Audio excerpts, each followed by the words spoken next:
Ciao a tutti! Welcome sa Lesson 7. Ngayon, papasok tayo sa isa sa pinakaimportanteng parte ng pag-aaral ng Italian, la pronuncia italiana. Bakit importante ang pronunciation? Dahil sa Italian, bawat tunog ay malinaw, diretsyo at may ritmo parang musika. Kaya sa lesson na ito, tutulungan ko kayong marinig, maramdaman at mag-practice ang tamang tunog ng Italian words. Huwag kayong matakot magkamali. Dito, sabay-sabay tayong matututo. Pronti? Andiamo! Alfabeto A B C D E F G H I L M N O P Q R S T U V Z. Le vocali A, E, I, O, U. Le consonanti. Sa Italian C rules, mayroong different sound.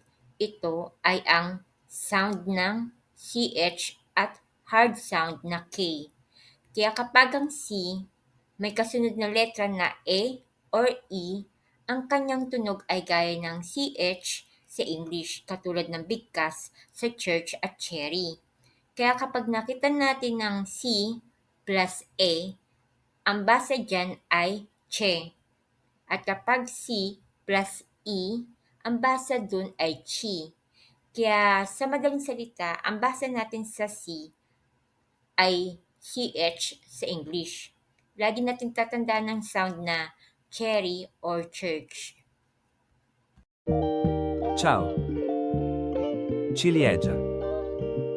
Cimici. Cilindro. Cibo. Cinema. Cintura. Cesto. Cenere. Cento. Centro. Cena. Sa Italian C rules, mayroong different sound. Ito ay soft sound ng CH at hard sound na K. Ngayon, sa hard sound naman tayo na K. Kapag ang C ay sinundan ng A or O or U, kailangan marinig ang letrang K. Kaya ang CA, ang basa ay ka. Ang CO, ang basa ay ko. Ang CU, ang basa ay ku. Sa madaling salita, ang C na sinundan ng letrang A or O or U ay babasahin natin ng letrang C na K. Cabina. Caccia. Cadere. Calcio. Caldo. Calma. Calza. Camino. Campana. Capra. Carta. Casa. Castello. Cavallo. Coda. Codice. Colore. Coltello. Compito. Coniglio. Corpo. Corre. Cotto. Cuore. Cucina. Cucire. Culla. Curioso. Curare. custode, cugino, Sa Italian CH rules, binibigkas naman nito ang hard sound na K kapag sinundan ng E or E. Ang CHE ay hindi babasahin ng che, kundi ang basa ay ke. Ang CHE ay hindi mababasahin ng chi, kundi ang basa ay ki. Kaya maliwanag na kapag may CH at ang kasunod ay E or E, ang basa sa CH ay K. che, perché, anche,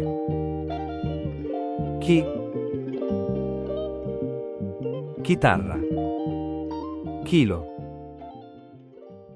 occhi, Sa G rules, may two different sound, soft sound at hard sound. Ang soft sound ay sound J, ang hard sound ay sound G. Bibigkasin lamang ito depende sa kasunod na letra. Kapag ang G, ang kasunod na letra ay E or E, ang gagamitin ay soft J. Kaya kapag G, E, ang basa ay J. Kapag G, E, ang basa naman ay G. Sa madaling salita, kapag G, ang kasunod ay E or E, ang basa natin sa G ay J. gelato, genitore, gentile, gennaio, leggere, geografia, oggi, viaggi, magico, giro, ginocchio, giraffa, Sa G rules, may two different sound, soft sound at hard sound. Ang soft sound ay sound J, ang hard sound ay sound G. Bibigkasin lamang ito depende sa kasunod na letra. Ngayon, kapag ang G naman ay ang kasunod na letra ay A, O, U, ang gagamitin natin ay hard sound na G. Kaya kapag G-A, ang basa ay ga. Kapag G-O, ang basa naman ay go. Kapag G-U, ang basa ay go. Sa madaling salita, kapag ang G ay kasunod ng A, O, U, ang basa natin sa G ay G pa rin. gatto, gamba, gabbia, pagare, ragazzo, riga, gola, gomma, goccia, godere, dialogo, psicologo, gufo, guscio, auguri, gusto, figura, Sa GH rules, kapag ang G ay may kasamang H at ang kasunod na letra ay E or E, hindi siya mananatiling soft sound. Ito ay magiging hard sound na G. Kaya ang G, H, E, ang basa ay G. Ang GHE, ang basa ay G. Ang gagamitin natin ay hard sound na G. Sa madaling salita, kapag ang GH kasunod ng E or E, ang basa natin sa GH ay G. spaghetti, margherita, righe, larghezza,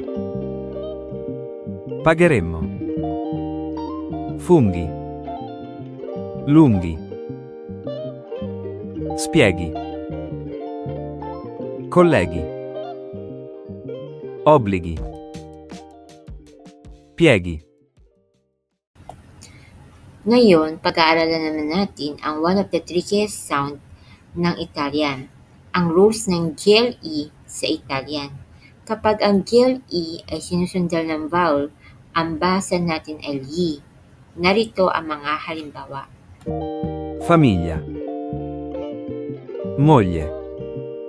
Sbaglio. Coniglio. Aglio. Biglietto.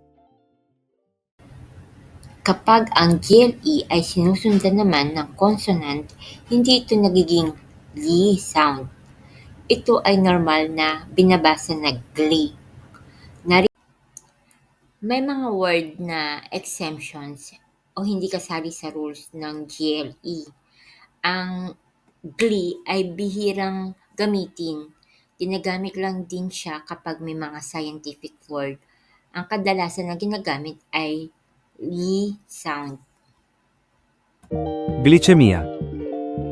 Glicogeno. Glifo. Glicine. Anglicano. Anaglittico.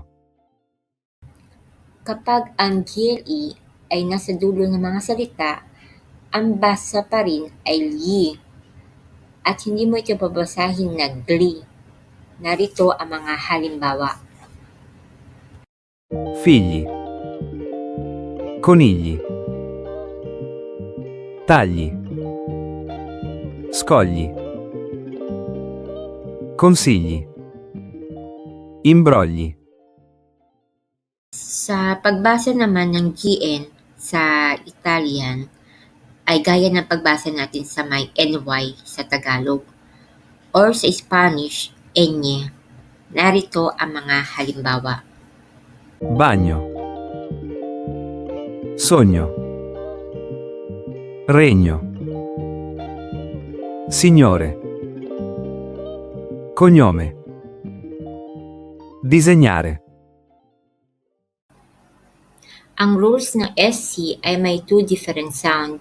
Ito ay ang soft sound kung anong basa natin sa English kapag SH at hard sound na SK. Kapag ang SC ay sinundan ng A or E, ang basa natin ay SH sound na gaya sa English word na shoe or ship or shell. Kaya kapag SCA, ang basa natin ay she. At kapag SCE, ang basa natin ay she. Narito ang mga halimbawa. Scena. Scendere. Scelta. Scemo. Crescere. Nascere.